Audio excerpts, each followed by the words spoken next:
Kumusta kayo, aking minamahal na pamilya, mga kasama sa paglalakbay na ito ng pagtuklas at pagbabago.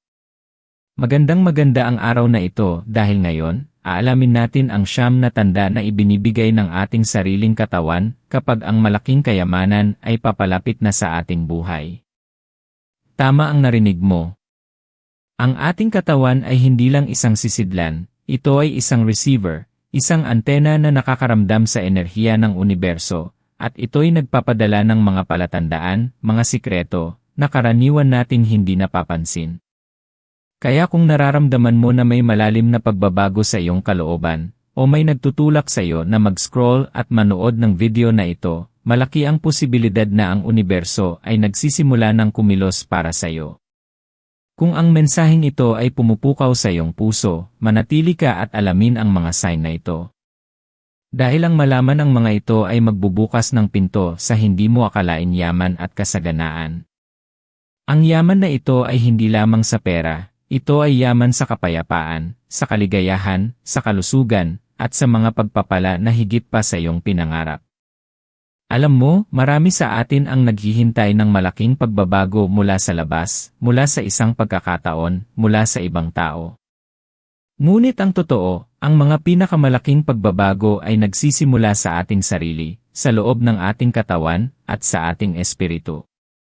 Ang ating katawan ay ang unang nagbibigay ng babala o tanda. Ito ang pinakamalakas na intuisyon na ibinigay sa atin ng may kapal. At kapag natutunan nating basahin ang mga senyales na ito, magiging mas handa tayo na tanggapin ang mga pagpapala na paparating. Magiging mas may kontrol tayo sa ating kapalaran at mas magiging malinaw ang ating direksyon. Hayaan mong sabihin ko sa iyo ang isang kwento. Noong bata pa ako, may isang lola ako na napakatalino. Palagi niyang sinasabi na ang mga matatandang kaluluwa ay may kakayahang makaramdam ng mga bagay na hindi nakikita ng mata. Hindi ako gaanong naniwala noon dahil abala ako sa mundo ng mga numero at lohika. Ngunit nang dumating ang isang punto sa buhay ko na halos mawalan ako ng lahat, doon ko natutunan na ang buhay ay hindi lang tungkol sa nakikita at nahahawakan. Nagsimula akong makinig sa aking katawan, sa aking intuisyon, sa mga kakaibang nararamdaman ko. At sa bawat pagkakataon, ang mga hindi maipaliwanag na pakiramdam na yon ang naghatid sa akin sa tamang landas, sa tamang desisyon, at sa huli, sa aking sariling kasaganaan. Ito ang mga karunungan na ipapasa ko sa iyo ngayon. Handa ka na bang tuklasin ang mga misteryong ito?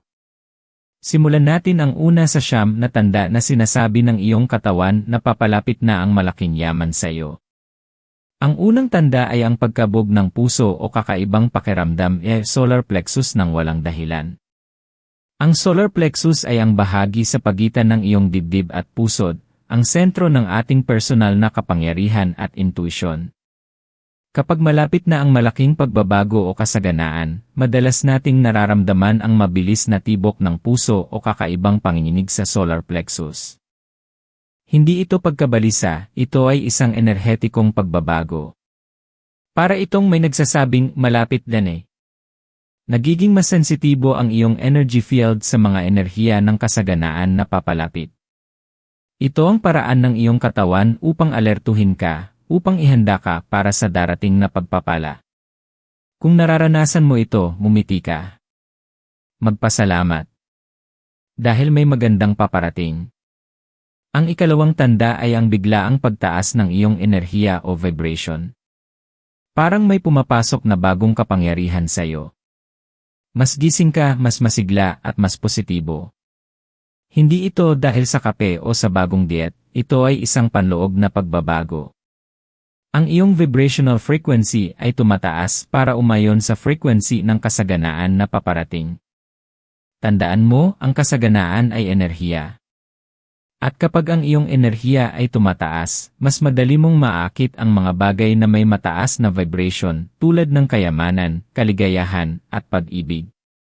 Kung nakakaramdam ka ng kakaibang sigla, na parang kaya mong gawin ang lahat, ito ay isang malakas na sign. Gamitin mo ang enerhiyang ito para lumikha, para mangarap, para kumilos.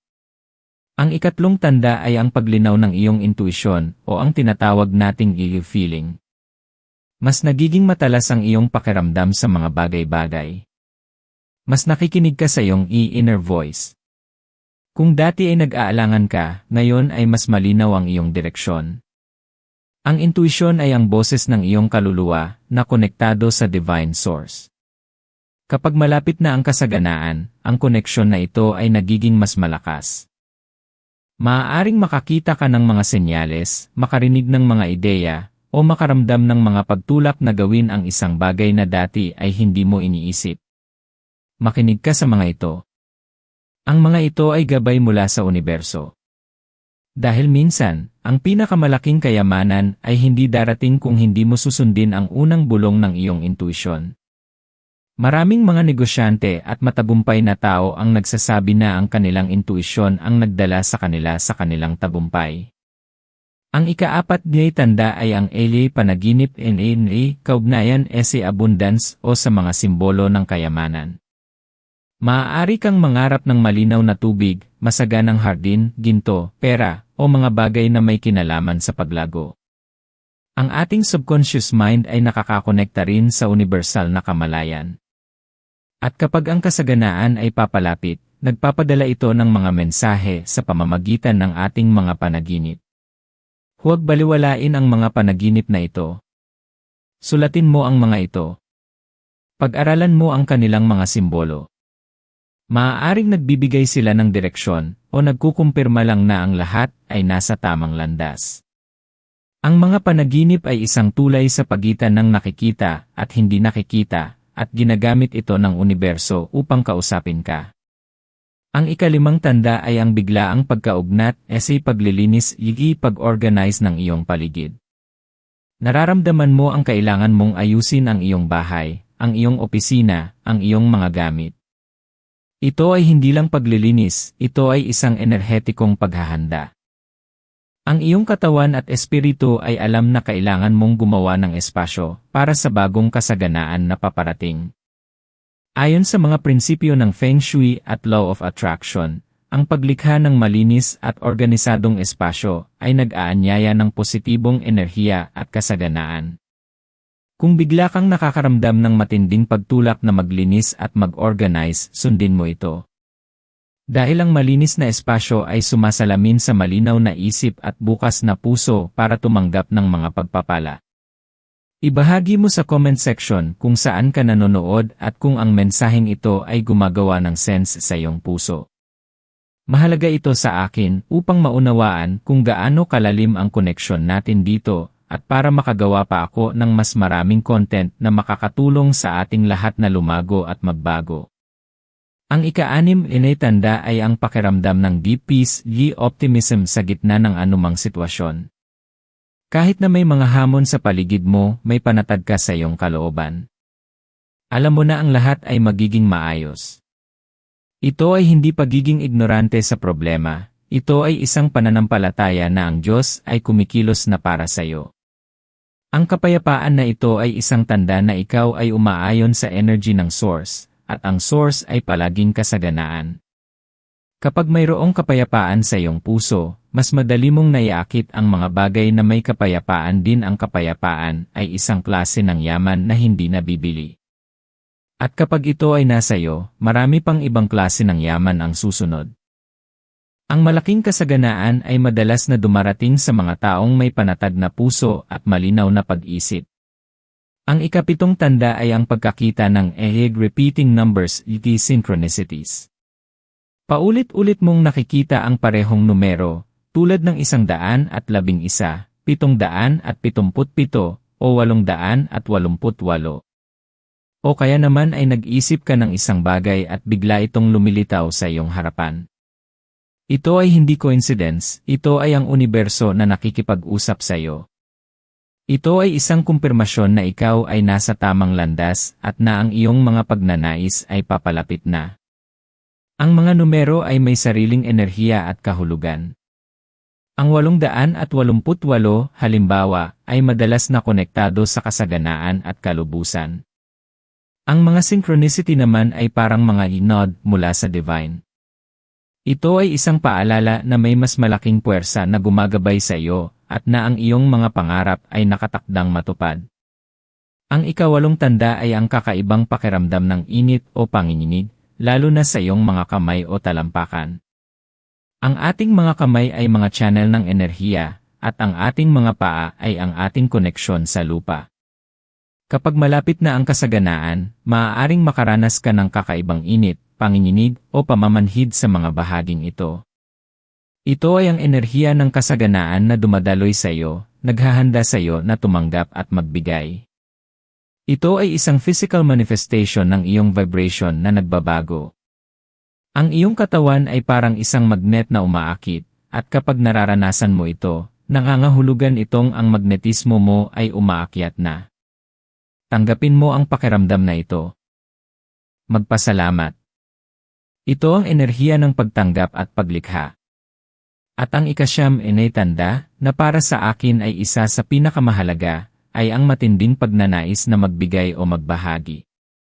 Kapag papalapit na ang malaking kasaganaan, kadalasang lumalaki rin ang ating pagnanais na magbahagi sa iba, na tumulong, na maging mas bukas palad. Ito ay dahil ang universo ay gumagana sa prinsipyo ng pagbibigay at pagtanggap. Kapag handa kang magbigay, handa ka ring tumanggap. Ang pagiging bukas palad ay hindi lamang tungkol sa pera, ito ay tungkol sa oras, sa talento, sa pag-ibig, sa positibong enerhiya. Ito ang isang cycle. At kapag ang iyong puso ay nag-uumapaw sa pagnanais na magbigay, isang malakas na sign ito na ang iyong cup ay malapit ng umapaw sa kasaganaan. Ang pagbibigay ay hindi nagpapahirap, bagkus, ito ang susi sa mas malaking pagtanggap. Ang isang masaganang espiritu ay palaging handang magbahagi ng biyaya. Ayan ang siyam na tanda na ibinibigay ng iyong katawan kapag ang malaking kayamanan ay papalapit na. Ang mga sign na ito ay hindi aksidente, ang mga ito ay mga whispers mula sa universo, mga kumpirmasyon mula sa iyong sariling kaluluwa na ikaw ay nasa tamang landas at na ang iyong mga pangarap ay matutupad. Hindi ka basta nag-iisa sa paglalakbay na ito. May puwersa na gumagabay, may mga tanda na nagpapakita. Ang iyong potensyal ay less malaki kaysa sa iniisip mo. Ikaw ay nilikha para sa isang pambihirang buhay. Ang iyong kwento ay hindi nagtatapos sa kasalukuyang sitwasyon mo. Ang pinakamahusay na bahagi ng iyong buhay ay hindi pa dumarating. Mayroon kang lahat ng kailangan mo sa loob ng iyong sarili. Iba ka, espesyal ka. Ang iyong intuisyon ang nagdala sa iyo rito. At ito ay tanda ng iyong kakayahang kumonekta sa mas mataas na katotohanan. Ikaw ay bahagi ng isang bagay na mas malaki. Ngayon, ang tanong ay, handa ka bang tumanggap? Handa ka bang sundin ang mga senyales na ito?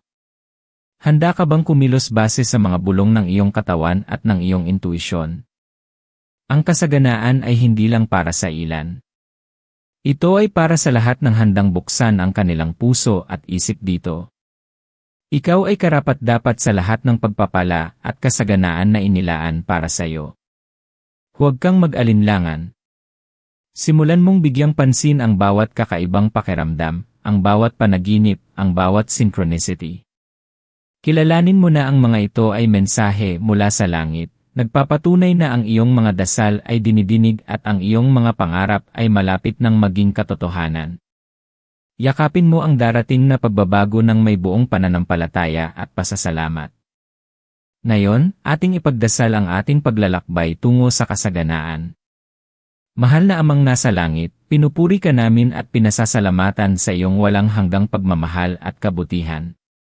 Salamat sa karunungang ibinahagi sa araw na ito, na nagpapaalala sa amin na ang aming katawan ay templo ng Espiritu Santo, at may kakayahang makaramdam ng iyong mga banal na mensahe.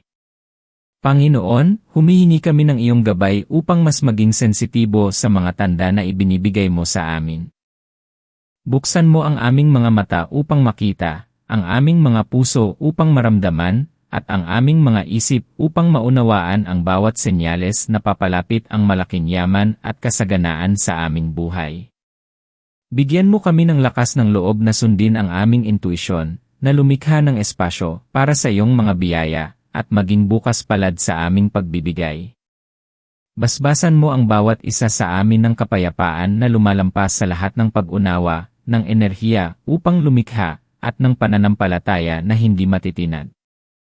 Tulungan mo kaming maging handa na tanggapin ang lahat ng material at espiritual na kayamanan na inilaan mo para sa amin.